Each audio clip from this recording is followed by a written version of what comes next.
are a generation of vipers. That doesn't sound like a patriotic speech, does it? John would say things like, you know, it's not really that special that you're children of Abraham. And you know, that's the problem with nationalism. Nationalism is of the devil. I'll tell you right now. You know why? Because it separates people. It causes some people to think that they're better than others. And it doesn't matter what kind of nationalism, whether it's nationalism based on religion or nationalism based on race, it separates people. And it brings you to a point in your life where you only want to hear things that will make you feel good about yourself. Am I telling the truth? I heard a story one time about a pastor.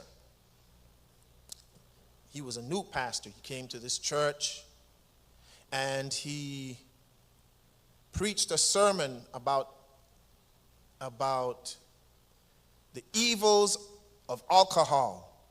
And it was a barn burner. It was fire and brimstone. And when he was done, the officers of the church took him aside and they said, you can't preach about that. And the pastor said, why? Why can't I preach about that? Well, because, you know, we have some very rich people at our church, and they own an alcohol company, a brewery. So we don't want to offend them. So the pastor said, okay. Next service, he preached about the evils of tobacco. And it was fire and brimstone. And after that, guess what? They took him aside. No, you can't preach that. Oh, why can't I preach that?